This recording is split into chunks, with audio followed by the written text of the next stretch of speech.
Friends, இப்போ வந்து இந்த கசாயத்துக்கு என்னென்ன தேவையான பொருள் பார்த்தீங்கன்னா, துளசி எடுத்திருக்கேன், ஒரு 10 இலை, தூதுவளை இலை எடுத்திருக்கேன். இது வந்து நம்ம வீட்லேயே எல்லாரும் வளர்ப்போம். ப்ளஸ் இது வந்து கடையிலையும் எல்லா கடையிலையும் கிடைக்குது, கீரை விற்கிற கடையிலுமே இது கிடைக்குது. நான் வந்து இந்த மாதிரி 3 இலை எடுத்திருக்கேன். சித்திரத்தை எடுத்திருக்கேன். இதுதான் சித்திரத்தை. இது வந்து நாட்டு மருந்து கடையில் கிடைக்குது. இது பொடியாகவும் கிடைக்குது, இப்படி முழுசாகவும் கிடைக்குது.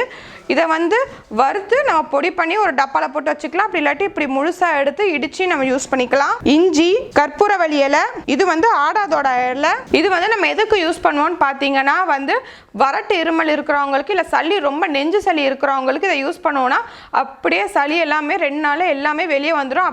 அப்படியே எல்லாமே கம்மியாயிடும். இந்த ஃப்ரெண்ட்ஸ், இந்த இலை ரொம்ப ரொம்ப எஃபெக்டிவ்.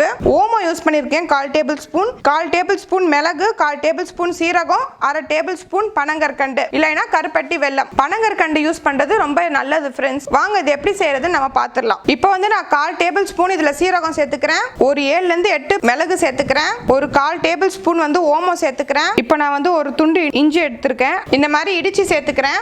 கற்பூரவள்ளி ஒரு 4 இலை சேர்த்துக்கிறேன், தூதுவளை இலை சேர்த்துக்கிறேன். இந்த சித்திரத்தை இருக்கு இல்லையா, இதை நான் இடிச்சு சேர்த்துக்கிறேன். இவ்வளோ சித்திரத்தை சேர்க்க வேணா, இதில் பாதி சேர்த்துக்கலாம்.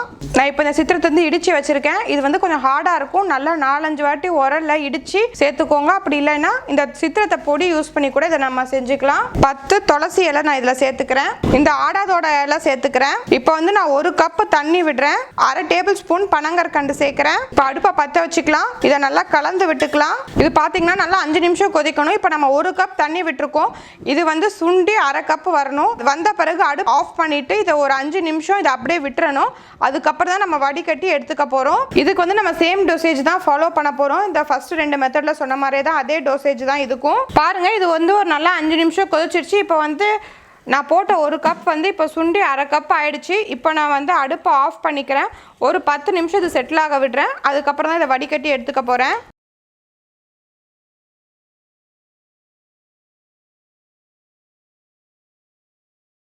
குழந்தைங்களுக்கு ரொம்ப வறட்டு இருமலாக இருக்கும். குழந்தைங்களுக்கும் சரி பெரியவங்களுக்கும் சரி.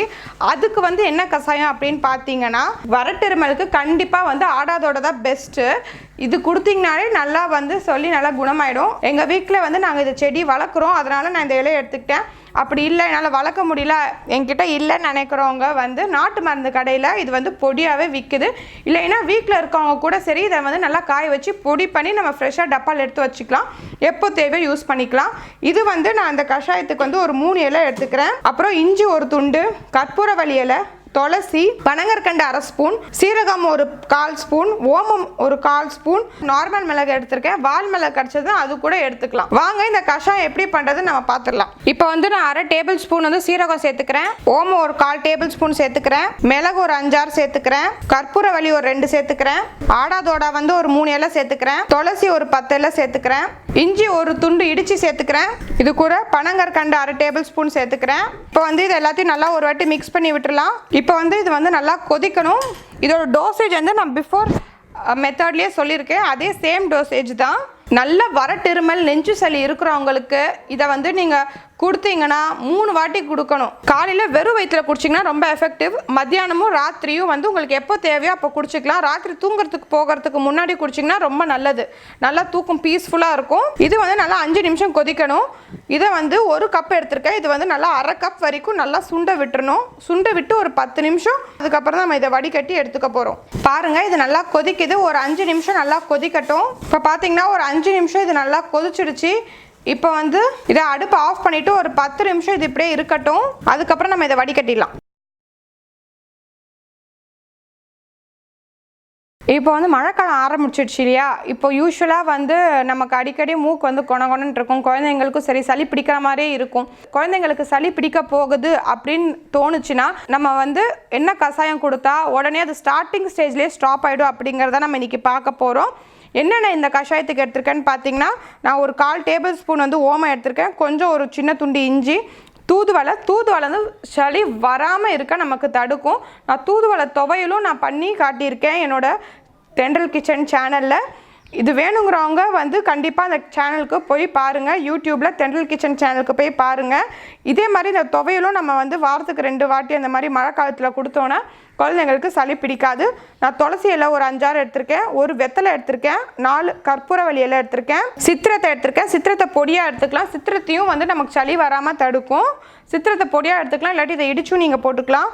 பனங்கற்கண்டு எடுத்திருக்கேன், பெருங்காயத்தூள் எடுத்திருக்கேன். வாங்க இது எப்படி செய்யறதுன்னு நம்ம பார்த்துக்கலாம். நான் இப்போ வந்து ஃபர்ஸ்ட் சித்திரத்தை வந்து இடிச்சு சேர்த்துக்கிறேன், கற்பூரவள்ளியும் சேர்த்துக்கிறேன், துளசியும் வெத்தலையும் சேர்த்துக்கிறேன், பெருங்காயத்தூள் சேர்த்துக்கிறேன், தூதுவளை இலை சேர்த்துக்கிறேன், இஞ்சி ஒரு துண்டு இடிச்சு சேர்த்துக்கிறேன்.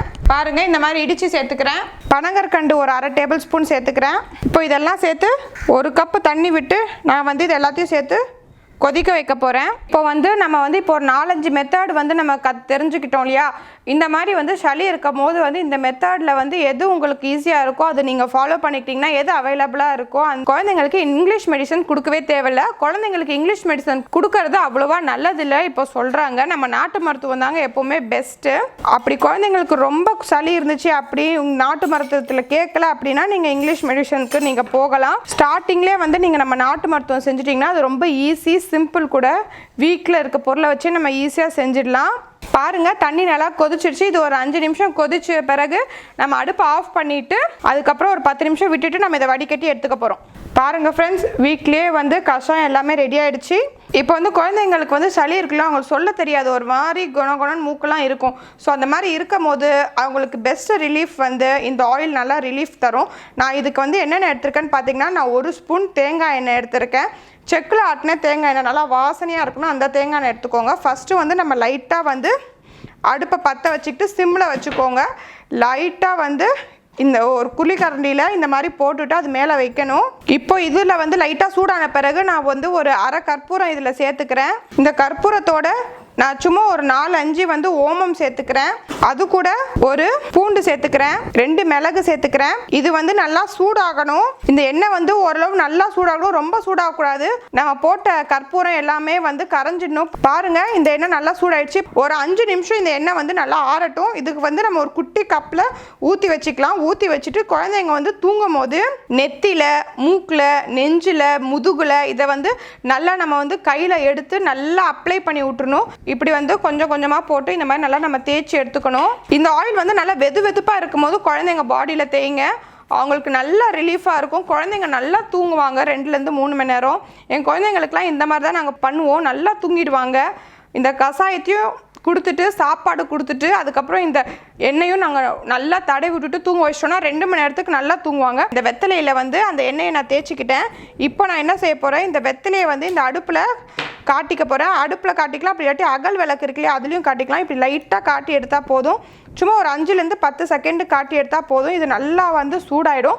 இதுக்கப்புறம் நம்ம என்ன செய்யணும்னு பார்த்தீங்கன்னா, இப்படி குழந்தைங்களோட இதில் இப்படி நெஞ்சில் நல்லா லைட்டாக வெது வெதுப்பாக தான் இருக்கும், இது ரொம்ப சூடாக இருக்காது. அதனால் பயப்பட வேணாம், குழந்தைங்களுக்கு வந்து ஸ்கின் எதுவுமே பாதிக்காது. இது அப்படியே வந்து அவங்களோட நெஞ்சில் இந்த மாதிரி வந்து லைட்டாக வந்து ஒட்டிட்டோன்னா அது அப்படியே ஒட்டிடும். ஒட்டிட்டு நம்ம மேலே ட்ரெஸ்ஸு போட்டு தூங்க வச்சிட்டோன்னா குழந்தைங்க நல்லா பீஸ்ஃபுல்லாக தூங்குவாங்க.